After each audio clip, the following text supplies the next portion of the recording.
சித்துபகல் கிச்சனுக்கு வணக்கம் ஃப்ரெண்ட்ஸ். இன்னைக்கு நம்ம பார்க்க போகிறது பொங்கல் எப்படி வைக்கலான்னு பார்க்கலாம். நார்மலாக நம்ம வீட்டில் வைக்கிற பொங்கலுக்கு ஃபஸ்ட்டு என்னென்ன தேவை அப்படின்றத பார்த்துக்குருவோம். அதுக்கு நான் என்ன பண்ணி வச்சுருக்கேன்னா, ஒரு 100 கிராம் அளவுக்கு பாசிப்பருப்பு எடுத்து வச்சுருக்கேன். அதே 100 கிராம் அளவுக்கு அரிசி எடுத்து வச்சுருக்கேன். பச்சரிசியை பொங்கல் பச்சரிசி எடுத்திருக்கேன். பொங்கல் பச்சரிசியை ஒரு ½ அன் ஹவர் ஊற வச்சுருக்கேன். அது கூடவே ஒரு 10 முந்திரி, கொஞ்சமாக ஜீரகம், ஒரு டீஸ்பூன் அளவுக்கு ஜீரகம், ஒரு டீஸ்பூன் அளவு மிளகு எடுத்திருக்கேன். கொஞ்சமாக அது தாளிக்கிறதுக்காக வேண்டிய என்ன எடுத்துக்கேன்னா கருவேப்பிலை எடுத்துருக்கேன். பச்சை மிளகா நீங்கள் வேணும்னா எடுத்துக்கோங்க, ஆப்ஷனல் தான் பச்சை மிளகா. ஏன்னா எனக்கு குழந்தைங்க பச்சை மிளகா போட்டால் அந்தளவு சாப்பிட மாட்டாங்க. அதனால் நான் சட்னியில் பச்சை மிளகா போட்டுவேன், இதில் பச்சை மிளகா போட மாட்டேன். உங்களுக்கு நீங்கள் பெரியவங்க மட்டும் சாப்பிட்றீங்க அப்படின்னா பச்சை மிளகா சேர்த்துக்கிறீங்க. இப்போ அதை செய்கிறது அதுக்கு என்ன தேவைன்னா, மெயினாக இன்னொன்று நமக்கு நெய்யும் தேவை. ஒரு 3 டேபிள் ஸ்பூன் அளவுக்கு நெய் எடுத்துக்கோங்க. இப்போ அதை செய்கிறது எப்படின்றத நம்ம பார்க்கலாம். ஃபஸ்ட்டு வானலியை சூடு பண்ணிக்கலாம். அதுக்கு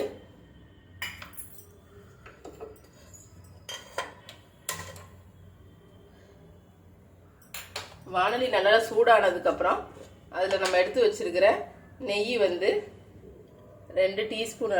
டேபிள் ஸ்பூன் அளவுக்கு ஊற்றிக்கலாம். நெய் நல்லா ஹீட் ஆகி உருகுறது தெரியுது பாருங்கள்.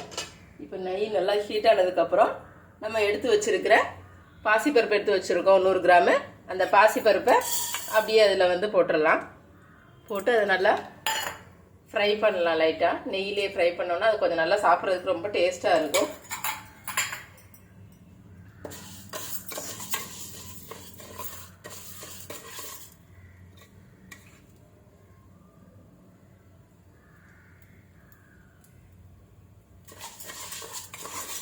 அது நல்லா நமக்கு ஃப்ரை பண்ணும் போதே நல்லா ஃப்ரை ஆயிடுச்சுன்னா நல்லா வாசம் வரும் நமக்கு.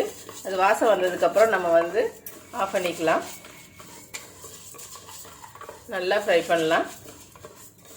இந்த மாதிரி பொங்கல் நம்ம வீட்டில் பெரியவங்களுக்காக இருக்கட்டும், குழந்தைங்களுக்காக இருக்கட்டும், எல்லாத்துக்குமே வச்சு கொடுக்கலாம். ரொம்ப நல்லது. இது குழந்தைங்க ரொம்ப விருப்பப்பட்டு சாப்பிடுவாங்க. இந்த மாதிரி பொங்கல் வச்சு கொடுக்கும்போது இது உடம்பு சரியில்லாத நேரத்தில் கூட சாப்பிட்லாம். அந்த அளவுக்கு நல்லா இருக்கும் இந்த மாதிரி பொங்கல் வச்சு கொடுத்தோன்னா. 6 மாத குழந்தையிலேருந்து எல்லாருமே சாப்பிட்லாம் இந்த பொங்கலை. நல்லா ஃப்ரை பண்ணிக்கலாம்.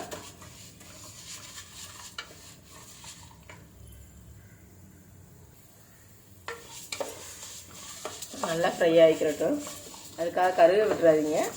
நல்லா அந்த பச்சை பாசிப்பருப்போட வாசம் போய் நமக்கு நல்ல இந்த நெய்யோட வாசம், ஃப்ரையான நெய்யோட வாசம் சேர்ந்து வரும். பாசிப்பருப்பும் நெய்யும் அந்த மாதிரி வர்ற வரைக்கும் நம்ம நல்லா பண்ணிக்கலாம்.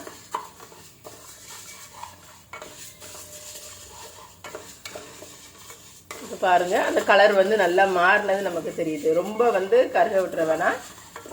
இந்த அளவுக்கு ஓரளவுக்கு வந்தாவே போதும். இப்போ வந்துருச்சு. இப்போ நம்ம என்ன பண்ணி வச்சுருக்கோம், நம்ம ஊற வச்சுருக்கிற அரிசியை அது கூட சேர்க்க போகிறோம், தண்ணியோடு சேர்த்து.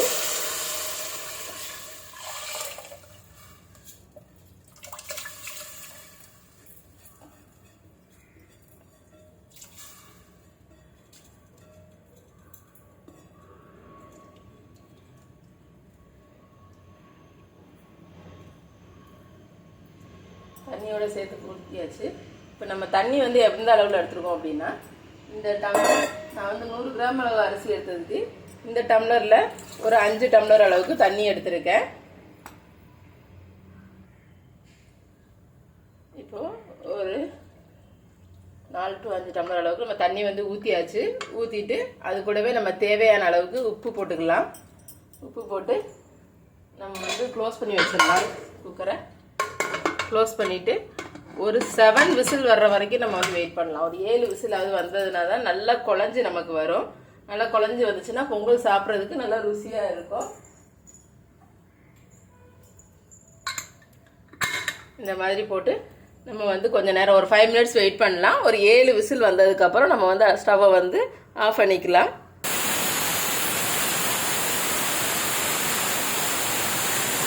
இப்போ நம்ம ஸ்டவ்வை ஆஃப் பண்ணிக்கலாம். ஸ்டவ்வை ஆஃப் பண்ணிவிட்டு விசில் அடங்குற வரைக்கும் வெயிட் பண்ணலாம். அதுக்குள்ளே நம்ம என்ன பண்ணலாம்னா, விசில் அடங்குறதுக்கு முன்னாடி நம்ம முந்திரியையும் கருவேப்பிலையும் வேணால் ஃப்ரை பண்ணி எடுத்துகிட்டு வந்துக்கலாம் நெய்யிலேயே. இப்போ விசில் அடங்கிருச்சு. நம்ம ஓப்பன் பண்ணி பார்த்துக்கலாம்.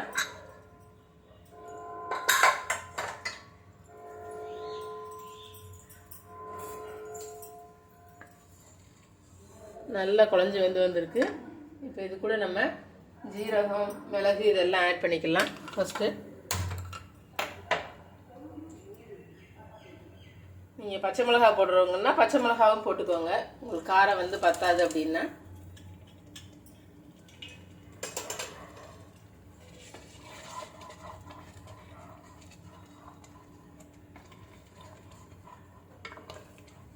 மிளகும் ஜீரகம் இந்த பக்கம் போட்டாச்சு.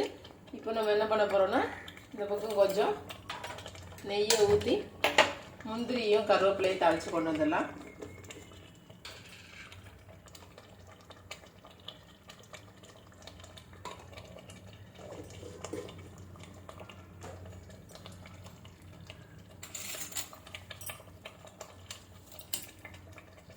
கருவேப்பிலையை போட்டாச்சு.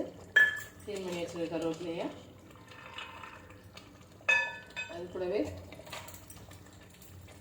முந்திரியும் போட்டு லைட்டாக ஃப்ரை பண்ணி எடுத்துக்கலாம்.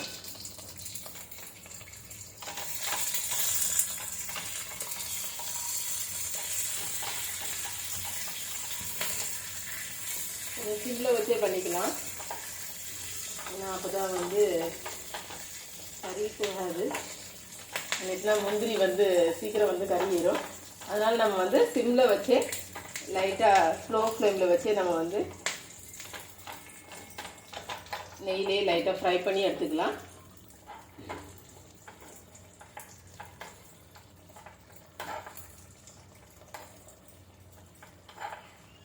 நல்லா ஃப்ரை ஆகி வந்துருச்சு கருவேப்பிலை.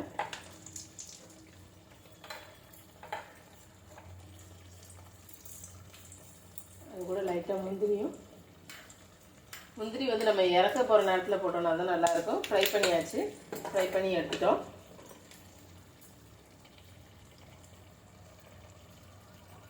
இப்போ இங்கே அந்த மிளகும் ஜீரகம் போட்டிருந்தது நல்லா வந்திருக்கு. கொஞ்சம் தண்ணி கூட போயிடுச்சுன்னு நினைக்கிறேன். அதனால் கொஞ்சம் தண்ணி வத்துற வரைக்கும் லைட்டாக ஒரு 2 மினிட்ஸ் பண்ணோன்னாவே போதும். அது கரெக்டான இதுக்குள்ளே வந்துடும்.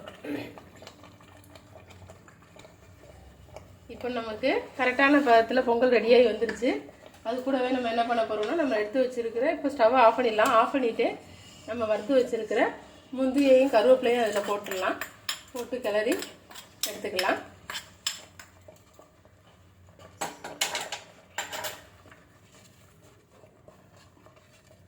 இப்போ நமக்கு சுவையான பொங்கல் வந்து ரெடி ஆயிடுச்சு. இப்போ நமக்கு சர்வ் பண்ணுறதுக்கு ரெடியாக பொங்கலும் சட்னியும் ரெடி ஆயிடுச்சு. தேங்காய் சட்னியும் ரெடி ஆயிடுச்சு.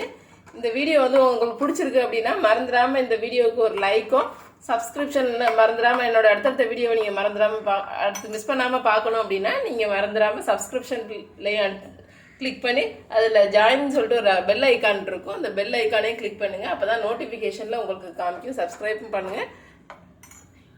இந்த வீடியோ உங்களுக்கு ரொம்ப தேங்க்யூ ஃப்ரெண்ட்ஸ்.